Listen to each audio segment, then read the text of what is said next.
داخلی در یک جایگاه با دیگر مقامات حفظ حقوق در محله شیرینشاه شاه تیموری شهر خاروق به خدمت برای پترولی سفر برگردیده بودند. در روبروی بینای ریاست گمرک ولایت شهروند مراد حسینов امید شیرویچ سنه تولدش 18 ایولی سال 1987 زاده و استقامت کننده شهر خاروق در حالت مسی قرار داشت، با رفیقانش به автомاشینه کارمندان مقامات حفظ حقوق نزدیک آمده نام برده به یگان اساس مایور میلیسیا نشکرزاده شیروز را که در داخل автомاشین قرار داشت مورد لطوکوب قرار میدهند. کردارهای صادر نموده مراد حسینов امید توسط کامرای مشاهده‌ای ثبت شدند. روز 25 دکبر با همراهی کارمندانم در طرفخانه امیر پیلس ما در آنجا 2 شیشه عرق نوشیدیم. بعد برآمدن در راه یک ماشین ایستاده بود. من به نزد ماشین رفتم. در داخل ماشین کارمندان میلیسا نشسته بودند.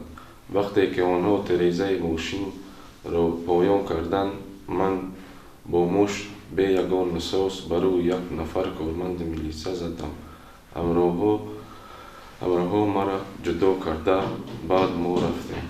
من مراد حسینов شیرعلیوروچ پدر مراد حسینov امید ساکن شهر خاروق فرزند من در حالت مستی با کارمندان میلیسای زورآوری نشان داده در یک نفر کارمند لطوکوب نموده است. من کردار فرزند محکوم نموده از جوانان خواهش می‌نمایم که نوشابه اسپریتی رو ننوشند و با کارهای کارمندان حفظ حقوق مانع نشوند. فرزند من جنایت صادر کرده است، بگذار در نزد قانون جواب گوید. رفیقان نامبرده نصرالله فرید سال تولدش 1991، بختالیف مهرعلی سال تولدش 1990، نصرالله ایرج سال تولدش 1992، افغانشویف صفدر سال تولدش 1990 و مهتابشویف نورز سال تولدش 1991 استقامت کنندگان شهر خاروق که در جای حادثه در حالت مستی با او همراه بودند ترتیبات جمعیت را ویران نموده جنایت صادر گردیده را چنین شرح می‌دهند. سال 25 دکبر خطی همراهانم ایرج مهرعلی صفدر در طرفخانه پامیر پیلس یک شیشه عرق خوردیم. اوجا برآمده در حالت مستی ترتیبات جمعیتی رو ویران کردیم. از روی نشانداد مراد حسینov امید او با همکاران و رفیقانش در طرفخانه پامیر پیلس نوشاکی‌های سپیت را استعمال نمود و در حالت مستی با چنین کردارهای خلاف قانون نام برده دست میزند. من همچون یک ساکنی ولایت مختار کوهستان بدخشان از جوانان دعوت به عمل می‌آورم که در دایره قانون عمل نموده و فعالیت کارمندان حفظ حقوق خلل وارد نکنند، چون که دخالت و زورآوری نسبت به کارمندان مقامات حفظ حقوق در پی جوابگری جنایتی را دارند. جوانان باید دست به چنین عملهای غیر قانونی نزنند و حیات خود را داغدار ننمایند، زیرا کارمندان حفظ حقوق برای تأمین امنیت شهروندان شبانه روزی خدمت می‌کنند. محض دولت امکانیت می‌دهد که شهروندان ما همیشه امنیت داشته باشند، ترتیب و انتظام در جامعه رعایت گردند و مقامات حفظ حقوق یکی از مقامات‌های مهم دولتی به حساب می‌روند. بنابر همینم ما نگذاریم که به کار اونها دخالت شود و همیشه به مقامات حفظ حقوق برای تأمین امنیت و ترتیبات و نظام کمک خود را رسانیم. ذکر کردن به مورد است که در حالت مستی صادر کردن جنایت یکی از حالتهای وزن کننده جزا به شمار می رود. در کردارهای صادر نموده مراد حسینov امید شیرویچ علامت‌های ترکیبی جنایتی در ماده 328 قسم 2 پیش‌بینی شده کدکس جنایتی جمهوری تاجیکستان یعنی استفاده زورآوری به مقابل نماینده حاکمیت بر اعلی دیده می شود.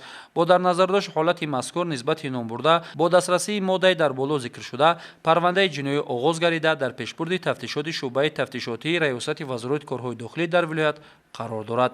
نسبت نصرالله فرید، بختالیف مهرعلی، نصیرالله ایرج، افغانشویف صفدر و مهتابشویف نورز برای در جای جمعیتی در حالت مستی پیدا شدن و ویران نمودن ترتیبات جمعیتی با ماده 460 کدکس حقوق ویرانکنی ماموری یعنی میده اوباشی پروتکل ماموری ترتیب داده شده با قرار سود ناحیه شغنان نسبت نامبر شدگان جزا در نماد حبس ماموری به مهلت 5 شبانه روز таздиқ карда шуд.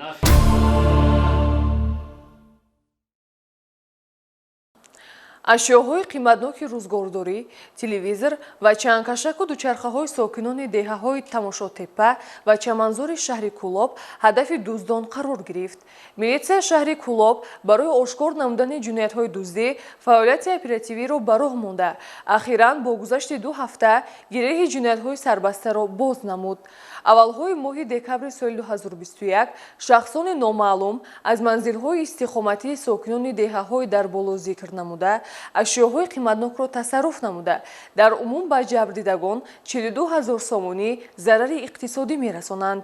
натиҷаи чораҳои оперативии ҷустуҷӯӣ чеҳраи як гурӯҳ ҷавонону ноболиғон сокинони шаҳри мазкурро рӯшан сохт ки майл ба даст овардани маблағи пулӣ онҳоро ба иқдоми ғайриқонунии тасарруфкорӣ водор намудааст.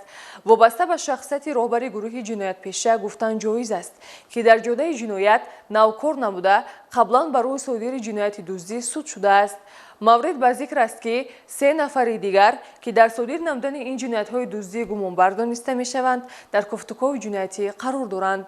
бо пешниҳоди навори мазкур аз тамошобинон хоҳиш менамоем ки барои пайдо кардани ин нафарони гумонбаршуда ба мақомоти корҳои дохилӣ ҳамкорӣ намоед. феълан аз рӯи ин ҷиноятҳо бо моддаи 244 кодекси ҷиноятии ҷумҳурии Тоҷикистон парвандаи ҷиноятӣ оғоз гардидааст.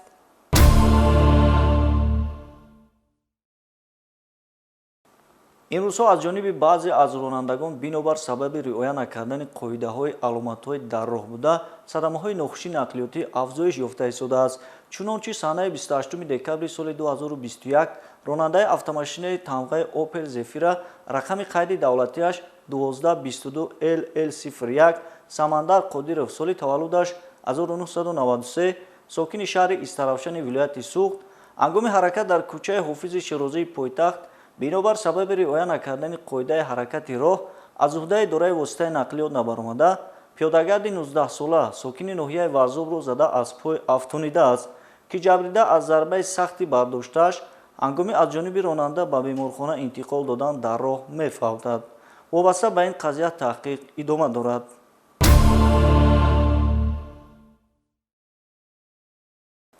субҳи 1 январи соли 2022 дар як қатор шабакаҳои иҷтимоии интернетӣ навори аз ҷои ҳодиса фирор кардани ронандаи автомошини тамғаи номаълум рақами қайди давлатиаш 5812 FF01 нашр гардида мавриди вокуниши васеъи шаҳрвандону истифодабарандагони шабакаҳои иҷтимоӣ қарор гирифт. тавре аз навор бармеояд ронандаи автомошина баъди задани як нафар марди пиёдагард ба ҷои кӯмак расонидан ва даъват намудани ёрии таъҷилӣ аз ҷои ҳодиса фирор намудааст ки бар асари зарба дар ҷои ҳодиса як ҷуфти рақами қайди давлатии 5812 FF01 аз автомошина канда шуда афтидааст.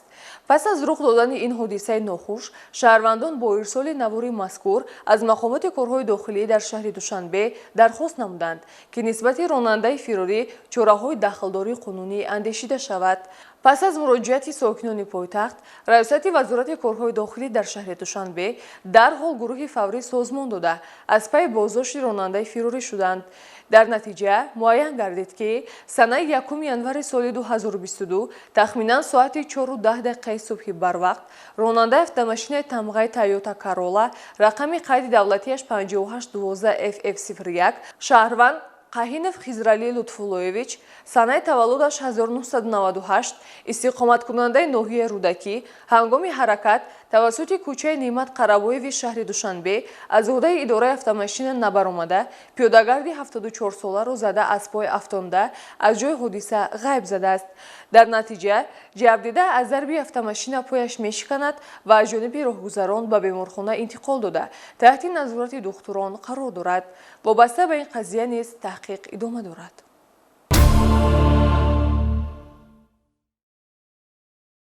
кормандони шӯъбаи бозрасии давлатии автомобилӣ дар вилояти Хатлон рӯзҳои 30-31 декабри соли 2021 зимни доир намудани чорабиниҳои мақсаднок дар ҳудуди вилояти Хатлон қонуншикании баъзе аз ронандагонро ошкор намуданд.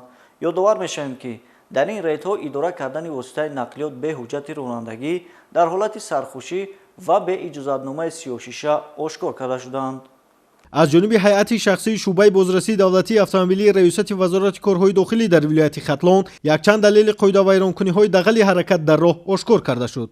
аз ҷумла Валиев Баҳром Шералиевич, сокини ноҳияи Кушониён, ронандаи воситаи нақлиёти тамғаи Toyota Camry, рақами қайди давлатиаш 0011 VA03 воситаи нақлиёташро дар ҳолати мастӣ идора мекард. Айнан боз чунин як ҳолати дигар, ронандаи воситаи нақлиёти тамғаи Opel Zafira, рақами қайди давлатиаш 3902 RM 01 Музаффаров Ғуломалӣ, сокини ноҳияи Кушониён. нафари дигар, ронандаи воситаи нақлиёти тамғаи Toyota Camry, рақами қайди давлатиаш 1111 WA03 Валиев Қурбон, соли таваллудаш 1975, сокини шаҳри Бохтар. Шокиров Шукурло, сокини ноҳияи Кушониён, ҷамоати деҳоти Заргар, ронандаи воситаи нақлиёти тамғаи Daewoo Nexia, рақами қайди давлатиаш 2545 DO03, ронандагони дар боло зикр гардида аз ҳисси бепарвоӣ ва итоат накардан ба қоидаҳои ҳаракат дар роҳ сари чамбараки воситаи нақлиёт нишастанд, ки ҳангоми боздошт аз тарафи кормандони шӯъбаи бозрасии давлатии автомобилии раёсати вазорати корҳои дохилӣ дар вилояти Хатлон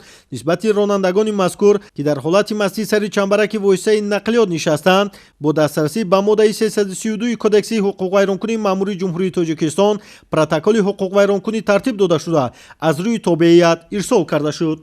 ҳамчунин дар вақти гузарондани чорабиниҳои мақсаднок дар ҳудуди роҳҳои автомобилгарди вилоят якчанд далели дигари қоидавайронкуниҳои дағали ҳаракат дар роҳ ошкор карда шуд. аз ҷумла Давлатзода Муҳаммадҷон, сокини шаҳри Бохтар, кӯчаи Кайҳонавардон, ронандаи воситаи нақлиёти тамғаи Toyota Fielder, рақами қайди давлатиаш 4545 EF01 бе ҳуҷҷати ронандагӣ воситаи нақлиётро идора мекард ва худсарона дар воситаи нақлиёташ асбобҳои равшанидиҳандаи гуногун ранг насб карда буд. Зайдуллоев Бахтиёр, сокини шаҳри Левакан, кӯчаи Обшорон, ронандаи воситаи нақлиёти тамғаи Toyota, рақами қайди давлатиаш 0008 ZO03ро бе иҷозатномаи сиёҳшиша идора мекард. ронандаи дигар Ҷаборов Меҳроб, ронандаи воситаи нақлиёти тамғаи BMW, рақами қайди давлатиаш 4747 YX01 бе ҳуҷҷати ронандагӣ воситаи нақлиёташро идора мекард. ҳолати дигар, ронандаи воситаи нақлиёти Opel Vectra, рақами қайди давлатиаш 8898 VS03 Назаров Рамазон, соли таваллудаш 1995, сокини шаҳри Левакан, кӯчаи Зебунисо, воситаи нақлиёташро бе ҳуҷҷати ронандагӣ идора мекард. айнан боз як чунин ҳолати дигар, Маҳмадуллоев Муҳаммад, ронандаи воситаи нақлиёти Opel Astra, рақами қайди давлатиаш 6986 VM01 воситаи нақлиёташро бе ҳуҷҷати ронандагӣ идора мекард. боз як чунин ҳолат, Тағоев Ҳалим Ғаниевич, соли таваллудаш 1985, сокини шаҳри Бохтар, кӯчаи Ҷалилов, ронандаи воситаи нақлиёти тамғаи Daewoo Nexia, рақами қайди давлатиаш 1084 DO03 ронандаи мазкур низ воситаи нақлиёташро бе ҳуҷҷати ронандагӣ идора мекард. нисбати ронандагони дар боло зикр гардида, барои дағалона вайрон кардани қоидаҳои ҳаракат дар роҳ ва дар хатар гузоштани дигар истифодабарандагони роҳҳо бо дастрасӣ ба моддаҳои 336 ва 330 кодекси ҳуқуқвайронкунии маъмурии ҷумҳурии Тоҷикистон протоколи ҳуқуқвайронкунӣ тартиб дода шуда аз рӯи тобеият ирсол гардид.